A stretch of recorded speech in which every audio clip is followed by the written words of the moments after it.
കുറച്ചുകൂടി സാധ്യത ഉണ്ട്, അത് കാണാൻ ഉൾപ്പെടെയുള്ള സാധ്യതയുണ്ട്. പക്ഷേ ഇത് കടുവയാണ് എന്നുള്ളത് കൊണ്ട് തന്നെ അവരുടെ കൂടി, അതായത് വനംവകുപ്പ് ഉദ്യോഗസ്ഥരുടെ ജീവൻ കൂടി സംരക്ഷിച്ച് നിർത്തി ശേഷം മാത്രമേ. ഇപ്പോൾ ഈ കടുവയുടെ കുറച്ച് പുതിയ ദൃശ്യങ്ങൾ കൂടി വരുന്നുണ്ടല്ലോ, ഇത് ഏത് ഭാഗത്ത് നിന്നുള്ള ദൃശ്യങ്ങളാണ്, ഇത് എപ്പോൾ പകർത്തിയതാണ്?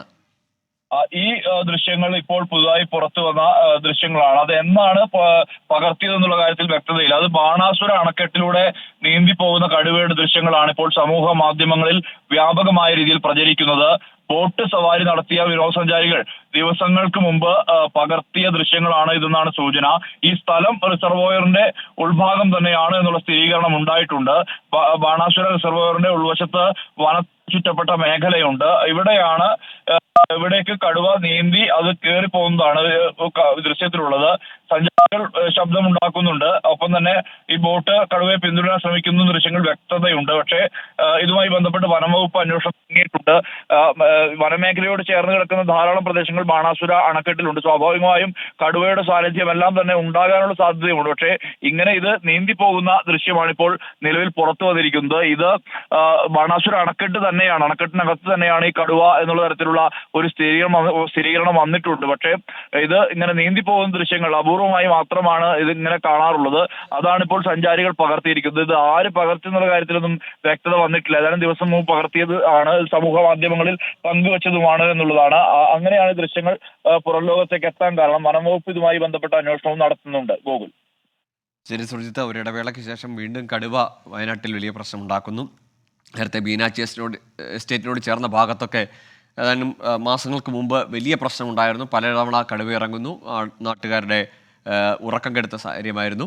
ഇപ്പോൾ വീണ്ടും കേണിച്ചിറയിലാണ് ഈ പ്രശ്നം ഉണ്ടായിരിക്കുന്നത്. വളർത്തു മൃഗങ്ങളെ പിടിക്കുന്നു. ഇപ്പോൾ ഇതാ ദൃശ്യങ്ങളിൽ പുതിയ ദൃശ്യങ്ങളാണ് വന്നിരിക്കുന്നത്.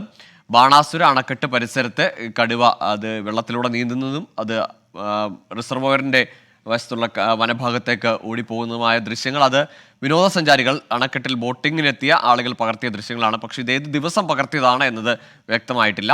അത് സംബന്ധിച്ച് വനം വകുപ്പ് പരിശോധന നടത്തുന്നുണ്ട്. ഏതായാലും കേണിച്ചിറയിൽ ഇറങ്ങിയ കടുവയെ മയക്കുവെടി വെക്കുവാനുള്ള ഉത്തരവായിരിക്കുന്നു. സുർജിത്ത്, ഇന്നലെയൊക്കെ ഈ കടുവയുടെ സാന്നിധ്യം കണ്ട പ്രദേശം അതൊരു ജനവാസ മേഖലയാണോ? ഈ ദൗത്യം മയക്കുവെടി വെക്കുക എന്ന ദൗത്യത്തിന് പലതരത്തിലുള്ള വെല്ലുവിളികൾ ഉണ്ടാകാം. വനത്തോട് ചേർന്ന പ്രദേശമാണെങ്കിൽ കടുവ വനത്തിലേക്കൊക്കെ പോകാനുള്ള സാധ്യതയുണ്ട്.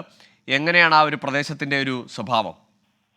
കേണിച്ചിറ എന്ന് പറയുന്നത് നഗരത്തോട് ചേർന്ന്, അതായത് കേണിച്ചിറ ടൗണിനോട് ചേർന്ന് കിടക്കുന്ന പ്രദേശത്ത് തന്നെയാണ് ഈ സംഭവം ഉണ്ടായിരിക്കുന്നത്. ഏതാണ്ട് ഒരു കിലോമീറ്റർ ചുറ്റളവിലാണ് ഈ സ്ഥിരമായി ഇങ്ങനെ ഈ ഒരു കടുവ ഇറങ്ങുകയും പശുക്കളെ കൊലപ്പെടുത്തുകയും ചെയ്യുന്ന ഒരു സാഹചര്യം ഉണ്ടായിരിക്കുന്നത്. അടുത്ത് തന്നെയാണ്, ഈ വല്ലാത്ത ഒരു ദൂരമൊന്നുമില്ല. പക്ഷെ അതിനപ്പുറത്ത് വനമാണ്. ഈ സംഭവം നടക്കുന്നതിന് തൊട്ടടുത്ത് ചേർന്ന് കിടക്കുന്ന പ്രദേശം വനമാണ്. ആ വനത്തിനകത്തേക്ക് കടുവ കയറിപ്പോകാനുള്ള സാധ്യതയാണ് കാണുന്നത്. പക്ഷേ അത് ഈ രാത്രി എത്തുകയും പിന്നീട് രാത്രി എന്ന് വേണ്ട, ഒരു ഘട്ടത്തിൽ അതായത് ഈ വർഗീസ് എന്ന് പറയുന്ന ക്ഷീരകർഷകന്റെ പശുവിനെ കൊലപ്പെടുത്തിയതിന്റെ ശേഷം അതിന്റെ തൊട്ടടുത്ത ദിവസം അതിന്റെ ജഡം അവിടെ തന്നെ ഉണ്ടായിരുന്നു. അതായത് വയലിനോട് ചേർന്നുള്ള സ്ഥലത്താണ് ആദ്യം ഈ കടുവ ഈ പശുവിനെ കൊന്നത്.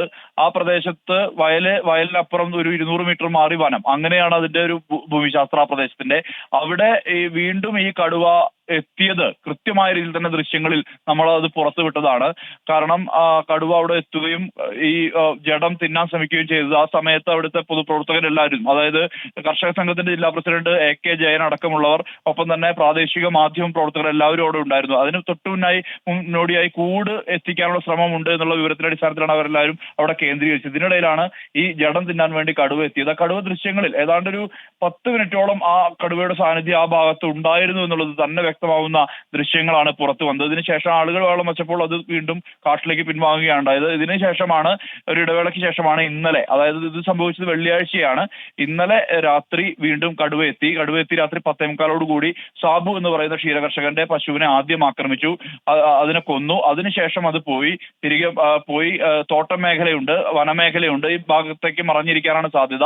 ഇതിനുശേഷം 3:45 കൂടി, അതായത് ഈ ബേബി എന്ന് പറയുന്ന ആൾ ഈ സാബുവിന്റെ വീട്ടിൽ ഉൾപ്പെടെ എത്തിയതാണ്. അതിനുശേഷം അദ്ദേഹം വീട്ടിലേക്ക് എത്തി 3:45 അസാധാരണമായ ശബ്ദം കേട്ടപ്പോഴാണ് ഇങ്ങനെ കടുവ ഈ തൊഴുത്തിൽ വെച്ച് അദ്ദേഹത്തിന്റെ പശുക്കളെ ആക്രമിക്കുന്നത് ശ്രദ്ധയിൽപ്പെട്ടത്. ഇതിനുശേഷം ഇത് വീണ്ടും പിൻവാങ്ങുകയാണ് ഉണ്ടായത്. എന്തായാലും വനമേഖലയോട് ചേർന്ന് കിടക്കുന്ന പ്രദേശമാണെന്നുള്ളതാണ് ഈ തിരച്ചിലിനെ ഏറ്റവും ദുർഘടമാക്കുക.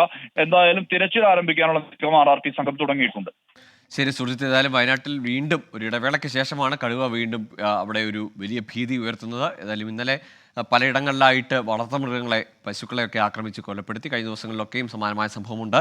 കേണിച്ചിറയിൽ ആ പ്രദേശത്ത് കുറച്ചധികം ദിവസങ്ങളായി ഈ കടുവയുടെ സാന്നിധ്യമുണ്ട്. ഏതായാലും മയക്കുവെടി വെക്കാനുള്ള ഉത്തരവ് അതൊരു പ്രതീക്ഷയാണ്. ആ ആളുകൾ, അവിടുത്തെ ആളുകൾക്ക് ഇന്ന് തന്നെ അതിൻ്റെ ആ ഒരു പ്രോസസ്സ്, ആ മയക്കുവെടി വെക്കുന്ന ഒരു പ്രക്രിയ പൂർത്തിയാകും എന്ന് തന്നെ പ്രതീക്ഷിക്കുന്നുണ്ട്. ഏതായാലും RRT സംഘം അങ്ങോട്ടേക്ക് തിരിച്ചിട്ടുണ്ട്. ഇനി കടുവയെ ട്രേസ് ചെയ്യുക, കടുവയെ സ്പോട്ട് ചെയ്യുക എന്നതാണ് ഏറ്റവും ആദ്യത്തെ ദുർഘടമായ അല്ലെങ്കിൽ ഏറ്റവും വെല്ലുവിളി നിറഞ്ഞ ഈ ദൗത്യത്തിൻ്റെ പ്രധാന ഭാഗം.